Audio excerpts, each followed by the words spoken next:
అందరికీ నమస్కారం. నేను మీ నాగార్జున రెడ్డి. నిన్నటి రోజు వైఎస్ఆర్ కాంగ్రెస్ పార్టీ అధ్యక్షులు వైఎస్ జగన్మోహన్ రెడ్డి గారి పైన ముఖ్యమంత్రి నారా చంద్రబాబు గారు మరి ఆయన కుమారుడు నారా లోకేష్ నాయుడు అనుచిత వ్యాఖ్యలు మాట్లాడడం నిజంగా అవి చాలా వినేదానికి కూడా చాలా నీచంగా ఉన్నాయి. ఎందుకంటే గొడ్డేల్ పార్టీ అధ్యక్షులు అని చెప్పేసని ఆయన పైన శాసన మండలిలో అసెంబ్లీలో అచ్చెన్నాయుడు మరియు కొంతమంది ఎందుకంటే డిఎస్సిలో తప్పులు జరిగాయి, దాని గురించి చర్చిద్దామని చెప్పి శాసన మండలిలో ఎమ్మెల్సీలు ప్రయత్నం చేస్తే మరి వారికి అవకాశం ఇవ్వకుండా సభను తప్పుదో పట్టే విధంగా గొడ్డేల్ పార్టీ అని చెప్పేసని అందరూ రచ్చలు చేయడం చాలా బాధాకరమైన విషయం. ఎందుకంటే డిఎస్సిలో నిజంగానే ఇప్పుడు అర్థమవుతా ఉంది, అవకతవకలు జరిగాయి, ప్రూఫ్లతో సహా ఉన్నాయని చెప్పేసని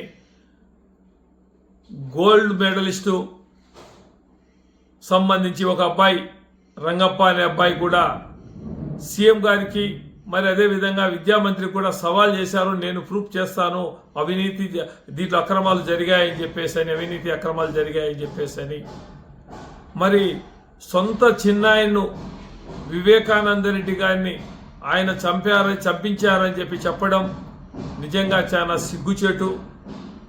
సొంత చిన్నాయన్ను చంపుకునే పరిస్థితి జగన్మోహన్ రెడ్డి గారికి లేదు. ఆయన ఉంటే వైఎస్ఆర్ కాంగ్రెస్ పార్టీకి ఇంకా బలం పెరిగేది, ఆయన గొప్ప నాయకునిగా ఆయనకు సపోర్టుగా ఉండేవారు.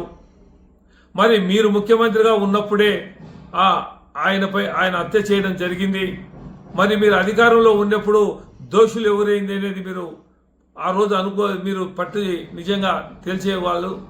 కానీ ఆ రోజు చేయకుండా ఈ రోజు కూడా కూటమి ప్రభుత్వం అధికారంలో ఉంది. మరి రాష్ట్రంలో అయితేనేమి కేంద్రంలో అయితేనేమి మీరే అధికారంలో ఉన్నారు. మరి నిజంగా దోషులు ఎవరున్నారో మీరు ఆ దోషులను ఖచ్చితంగా వాళ్ళను పట్టించే పద్ధతి ఎందుకు చేయలేకుండా మీరు ఊరికి అబండాలు వేయడం ఇది మర్యాద కాదు, మంచి పద్ధతి కాదు. ప్రజలు కూడా గమనిస్తున్నారు. సొంత మామనే వెన్నుపోటు పొడిచి అధికారం దక్కించుకున్నావని చెప్పేసని ఇది మేము చెప్పడం కాదు. మరి ఆయన మనోవేదనకు గురై పదవి పోయిన తర్వాత ఆయన చివరిలో ఆయన ఒక ఇంటర్వ్యూలో చెప్పడం జరిగింది, ఔరంగజేబుతో పోల్చడం జరిగింది. సొంత అన్నదమ్ములు తల్లిదండ్రులను కూడా అధికారం కోసం జైల్లో పెట్టి చంపడం కూడా జరిగింది. అంతకంటే క్రూరుడు మా అల్లుడు అని చెప్పేసి ఆయన నోటికుండా ఆయనే చెప్పింది, మనం చెప్పేది కాదు. మరి మీ వెన్నుపోటు వాస్తవంగా జరిగింది, అల్లునిగా మీరు మామకు చేసినారు అనేది ప్రజల్లో ఉంది. కాబట్టేసి ఇప్పటికైనా ప్రజా సంక్షేమ పథకాల గురించి ప్రజలకు సంబంధించినట్టు మాట్లాడండి.